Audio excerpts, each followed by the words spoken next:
everybody, to the three-way podcast Hump Day Show. I am Lixa 101. That is Public Enemy 59, and that is JD, of course, the man behind the magic, JRX4, and we're here to go ahead and talk about Bruce Lee, the 30 for 30 showing on ESPN. Folks, we're running out of shit to talk about, so we're just trying to find whatever fucking thing we can get. But yes, so there was a 30 for 30 special about Bruce Lee. The Be Water. Be Water, and it's essentially, it's supposed to be a sports documentary, but it didn't feel like a sports documentary to me. I love Bruce Lee. I love all his movies. I don't mind watching them at any point in time. So anything that's like Bruce Lee related, as far as biography, anything like that, I tend to watch it. So I was pretty hyped up for this one. So I ended up watching it, and everyone else joined me, and we're going to go ahead and talk about it. So I'm just going to give my opinion on the good for right now. We'll make this very, very quick for me. Essentially, the good that I saw in this type of, I guess I wouldn't call it documentary. I would say cultural impact is it just shows exactly what Bruce Lee had to go through, the stereotype that Orientals had back then. I think it showed a lot on that and how he changed that and how they were viewed. I thought that was a very good way of telling it. I also felt like some of the chosen clips were very, very good. The only thing is, as I said, those clips have always been seen over and over again. But I feel like the cultural impact he had on how he changed, how people view Orientals, was the good that came out of this documentary. JD, what do you think? It gave me a lot of good information about him. I mean, I'm growing up, I knew all about Bruce Lee, Bruce Lee. And I did not know that he was born in America. I thought he was born in Hong Kong or China. You know, and but I mean, he was born here. He was raised in China, but he was born here in America. So he's legally an American. San Francisco. Mm-hmm. Yeah, he was born in San Francisco. Yes. I honestly did not know. I knew he passed away. I thought he passed away on the filming. I didn't realize he passed away after the filming of his last movie, which ironically I think was probably what he's most well known for, was that last movie. You know, Into the Dragon, I believe. It's like his most well known movie. So I mean, that was one of the. I liked a lot of the information I got from it. You know, because yeah, you're right. It did show a lot of that. He was kind of the groundbreaker for how our modern how we see the Asians in cinema film now.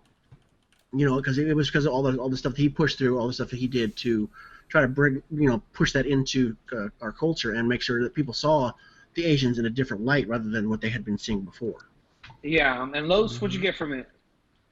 Yeah, I'm not a huge Bruce Lee fan. I respect the man. I heard about him, so really it was just a lot of educational. I learned a lot about his kind of path that he took in his life. How kind of a deep delve into, his mind and what he was thinking at certain moments of his life. I liked it though. I liked the documentary. It's kind of a shame how it, he very young. 32 or 33. Yeah, 32, yeah. Right. So imagine all he could have done with another couple of decades under his belt, to society, to film industry. I mean, to martial arts. I mean, he could have contributed a lot more, and he did. He contributed a lot, and he still had a lot more to give. So it's a shame. Yeah, it really. Yeah. Is a shame. And Elias, you texted me a sleepy emoji about the documentary. What did you find good about the documentary? At least. I mean, the whole thing pretty much. Okay. Let me just say that when I watched it, I was like, okay. But like I was telling you too, like I had problems like finding this doc. From my understanding, it was a movie that came out in January. So I was like, I'm like, what is he talking about? So then I started like looking up more information on it, and then like I saw this one article. It was like the things they left out in this doc, and like a lot of the things they left out too was like that the reason he left Hong Kong when he was 18 was because he kept on getting into fights. He kept on like doing shit he shouldn't have been doing, and that eventually like, the cops were like, "We're gonna arrest your son if he does this shit again." Yeah. I'm sorry. I wonder if you guys what was the time limit on the one that you guys saw? Like 2 hours. Okay, it was 1 hour of mine. Well, yours okay? Because the one I saw on ESPN, ESPN.com, it explained it that was the reason why he had to leave Hong Kong was because he was Yeah, no, getting in no, trouble no. with cops. So, No, no. I'm about to say the things they Okay. didn't say. No, I know. The things they didn't say is that supposedly the real reason he left Hong Kong was because he was getting into fights, but because he also got in a fight with somebody who was part of like the Yakuza or something, like a family member. Okay. So Oh, see, I didn't know they that. were threatening his life. So they're like, you gotta go. You can't be here no more. Yeah. So that's one of the things they were saying. The other thing too was that when he passed away, he was with his mistress, and that they initially tried to hide it. They were like, nah, he wasn't with her, blah, blah, blah. But, eventually the truth came out. What happened was that they were trying to save face with him, make him look good, whatever. He's still family man. But in reality, he was cheating on his wife. With, he has kids. They left that part out. Like, it's funny too, because when I was watching it, they're like, yeah, he was at his friend's house and he took a nap. I'm like, Yeah. come on, bro, come on. He didn't take No, nap. okay. He was getting it in. That's but- what I want to get in there. Okay, so let me. Okay, so we talked about the good, right? Now we're gonna have to rag on it. All right. No, I mean, Like- well, let me finish the good though. Okay. Okay, Yes, okay. yes, he did a lot for Asian cinema. He came to America. But prior to even him coming here when he was coming back when he was 18, he was already like making movies and stuff like that in Hong Kong. I mean, show business was not new to him. But once he came here, he started working his way up, finished high school here, opened up his own like dojos. I believe that's the term they call it. And then he started working in Hollywood again. He was in that one show. What was it called? The Green Hornet. The Green Hornet. And he was Kato. And, here in America, it was just like another show, but in Hong Kong, it actually was like making him a legend already, making him a big star without even him knowing. Of course, like social media shit didn't exist back then. But yes, as we move on in the timeline, you see that he goes back to Hong Kong. He makes some movies. Hollywood sees that he's making money over there. They're like, come back over here. Let's make you a movie star in America, worldwide. And then, unfortunately, yes, he was working. I think he was already working on Game of Death prior to Enter the Dragon, but then the Enter the Dragon came along, so he went to go work on that, and then he was supposed to come back and finish Game of Death. Because I've actually seen all his movies. Like, this is a long time ago. Like, I was still a teenager, because I remember my friend bought like a CD case of all his movies, and like in the movie, like you can tell like the scenes You can that tell weren't the him. scene, yeah. like Like those are not hardcore. him. Yeah. And the guy's like always wearing sunglasses. Yeah, always wearing sunglasses. But yeah, I mean, Yeah. the doc understood where it was coming from. I mean, like how he trained with It Man, who of course I've seen his movies too. I mean, like not really him, but I've seen movies of him. Yeah. And It's not really how that went down. yeah, but there was a lot of things in this doc that like that it wasn't shown. It wasn't shown. It wasn't shown, but they were making him look good pretty much the whole way through. They weren't really going like deep in him. Let me see what you really do. But it wasn't. I mean, it wasn't terrible. But I think the reason I was sending you those like sleepy emojis was because number one, like I kind of already know a little bit about Bruce Lee, seen his movies. I kind of know his upbringing and stuff like that. Like not even really thinking about it. I was like, oh shit, I already know a lot of this stuff. And I was like, Yeah. this is kind of boring. So let's go ahead and get to the bad. So you're right, Elias. It was boring. But I think the reason it was boring is because ESPN purposely left out the bad.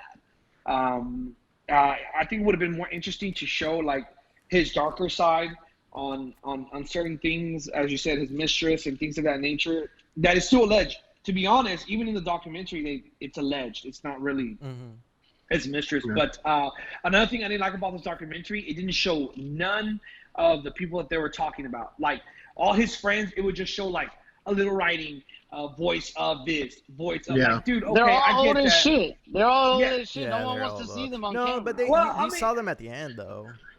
Yeah, you saw them at the end, but still, like, you would have liked to have seen some of them because it wasn't even all of I them. think that was just like the director's choice to do Choice. Perspective, yeah. And then something else I felt too was they did not focus on how his fighting impacted sports, like USC, how how he broke down all his fighting techniques, not to come with style, but the best way to protect yourself and what to use and what not to use, and how he impacted that sport. Because this is ESPN. You're talking about an icon who is known for fighting. We know about fighting because of Bruce Lee in a lot of ways. Keep in mind, back then there wasn't a lot of kung fu in the United States until Bruce Lee. Now there was, and then like just that, I thought that they did a really, really bad job on his impact on his kids. They only touched on his kids very, very briefly. Yeah. Also the styles that he got with his friends. They only dealt with his friends for a certain amount, and then they were like, oh yeah, and then he started working in movies and he stopped training. But like, I'm pretty sure there was more to it than that. There was just a lot of shit that was clipped off that I felt dragged out the documentary and made it quite boring at times. I mean, there was times where we get like some information like given to us by Shannon Lee, his daughter, who's still alive, who was pretty much the one who's narrating this thing. Of course, Brandon Lee, his son, passed away. He died during the making of The Crow.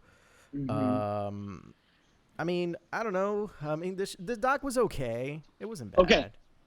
Okay. Let's get to the real shit now. Okay. What the hell? Okay, let's get to the real shit. This motherfucker did not die from a migraine. And they gave this fucker something. Well, they said that he was getting high a lot too, and that he was having prior to that moment before he passed away, that he actually had like fluid buildup in his head, and that's why the first time he collapsed, I think he was having seizures or something. Went to the doctor, they checked him out. Supposedly they did like full thorough investigation of what happened to him, but supposedly he was fine. I guess at the time they didn't understand like what was going on with him, but eventually, like they said that it was a combination of him getting high, the mistress giving him like some kind of drugs to make him go to sleep, but that drug was the one that really like messed with him. That really messed with him. But I saw somewhere else too where they were saying that wasn't the first time he took that drug either. So she was like, I mean, that's not the first time he took it, so I don't know. I don't even know why people are saying that was my fault. And then, of course, like I said, I was looking for information on the internet, and then I see the Yakuza triads, whoever wanted revenge, so they took him out. They had all this shit. People in the Kung Fu world didn't like that he was teaching Westerners how to do this, so they took him out. It was wild, like all the shit, all the conspiracy theories. Yeah, it's a lot of theories, but and then his son dies as well. Yeah, come on. And then because of the son died, they're like, no, there's a curse on that family. There's a curse on all the males. No, the way the son died, because if you guys don't know how Brandon Lee died, basically he was on the set of The Crow, and they were playing around with the pistol. They were shooting a scene where the Crow is getting shot, and so the guy, he's the one in the Warriors, the one that goes Warriors, come on. He's a bad guy in that movie, and he grabbed the gun. And they told him, this is the gun, just shoot it, it's shooting blank. So they were doing the scene, and he shot the gun, and he actually shot, because it was actually loaded, he actually shot Brandon Lee. It was a blank, but supposedly like there was another one in there stuck. And then when he shot the blank, the other one shot out and like killed him. So, I'm telling you guys, like that shit right there, it don't make sense. Come on. This don't make sense. Epstein kind of shit, bro. Someone killed these fuckers. Yeah, because I think the triad thing was that he wasn't accepting them to like he didn't want to give them like money for what he was making for all these movies and stuff in Hong Kong. He didn't want to pay the tax. You know what I mean? So that I don't know, man. That shit's wild. I mean, look, there's a lot of speculation, but like the wife said, he's not here. I mean, there's nothing we can do, and it's sad because at 32, dude, you're just entering the prime of your life. Like, he's my age. Like, I'm over here, like, I'm entering the prime of my life, trying to get my shit together so I can set up my future. And that's the way I see it, my future. His future wasn't even there yet. Like, he was just building. So it's sad to see. I mean, JG's a lot more known in that era as far as Bruce Lee, I'm sure. Yeah, like I said, I mean, he was real big when I was growing up. As far as, I mean, he already passed away at that point, but it was, everybody was always talking about, Bruce Lee was being one of the best, martial artists out there, and it was kind of funny when I was in the Navy. I had a guy that used to do the 1-inch punch on people all the time, just to fuck with them. Well, it was funny because he would do it to me, and I'm like, well, what's the big deal? It would knock me back a step, but it was like, whatever.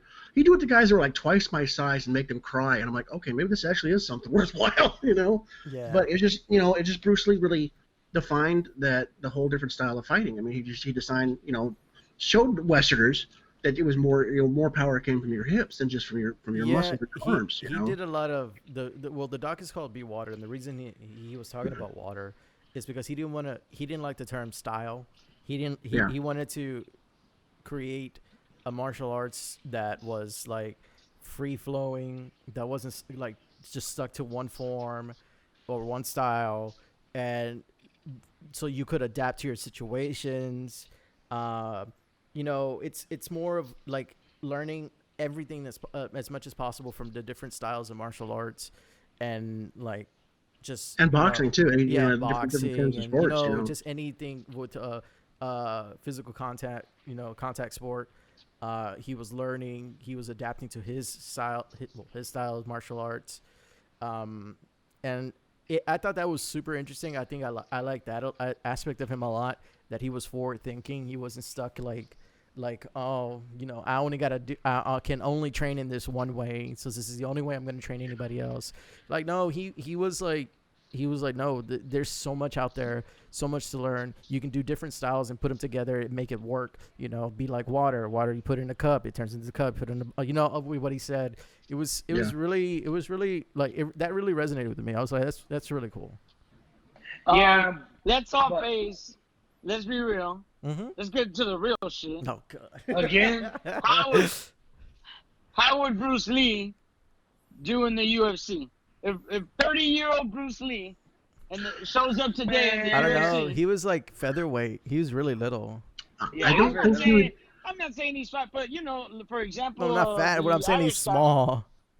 I mean, look. I mean, I think he would do pretty well. I honestly think so. Well, they have a character of him on one of the games. I think I forgot which one it was. One of the UFC Well, I mean, games. that's just a game. Mortal Look, the Kombat? reality is he's not here. That sucks.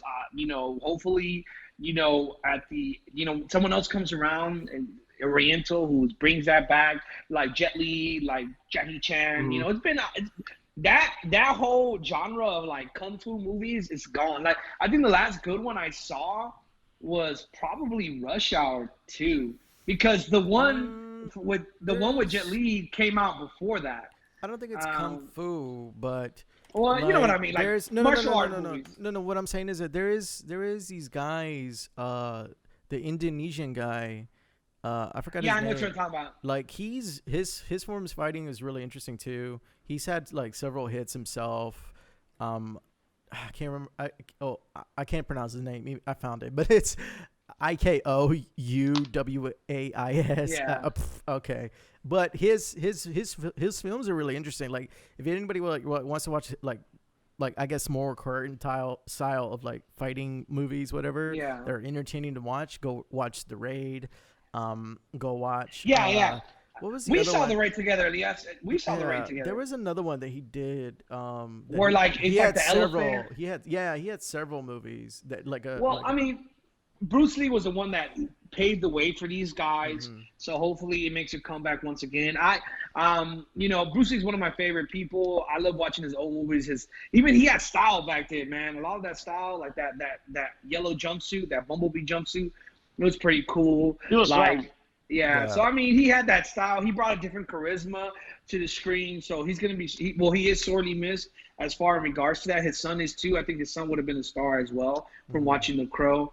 But Lowe's had to kill these motherfuckers. I don't know why. Fucking Really? Lowe's. Fucking government, bro. I'm Fucking the only government. thing. My only real bad that I saw about this was they didn't get any quotes from Chuck Norris, who worked with him as well. Yeah. Exactly. They didn't And get that none really of should Chuck have been. Norris. That really should have been a good. I mean, that would have been a Yeah. good source. What his That what would've was been like. badass. He enjoyed working with him, I think, and that would have been. I don't know if maybe he just couldn't do it or they didn't ask him. I don't know, but it just. Nah, it Norris would've- just pissed I'm us. pretty- There ain't no documentaries about him, so. Oh, there will be.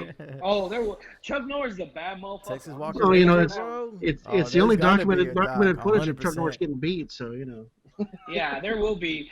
But yeah, guys, this is let's give our final rating on the documentary. I'm going to give it a 6. There was a lot of good stuff in here on how he broke barriers for the Orientals and for immigrants, but at the same time, it was a little too slow, a little too boring, and a little too much cut off. I'm gonna give it a 7. I liked it. It was interesting. I learned a lot. Makes me want to go back and watch all his old movies and go back and see the chronological order of how he gets good and gets better, becomes a film star. So yeah, 7. I'll go 7.5. Because I'm with you. I mean, there's a lot of good information, but like you said, with the interviews, I wish they would have actually shown people with the interviews. It doesn't matter how old they are. It's going to make it more personal if you can actually see them talking about who they're talking to. So I really wish they would have done more of that style of interview. And then again, it's a director's choice how they want to do it. But yeah, I mean, I said I learned some good information on him, and actually really learned a lot about what he did and who he was. So yeah, Elias. Yeah, I think I'll do 6 out of 10. Like it wasn't terrible. It's just like I said, like some of the things they're already talking about, I'm like, I already kind of knew. Like it wasn't really like surprising, shocking, or like new information to me. But yeah, like 6 out of 10. It wasn't terrible, but it was okay. But you know what I did see online though? Some people were saying, "Oh, this is way better than The Last Dance." Fuck no. No, hell no. I like Elias. No, I don't know who said that, but they're tripping. Please stop.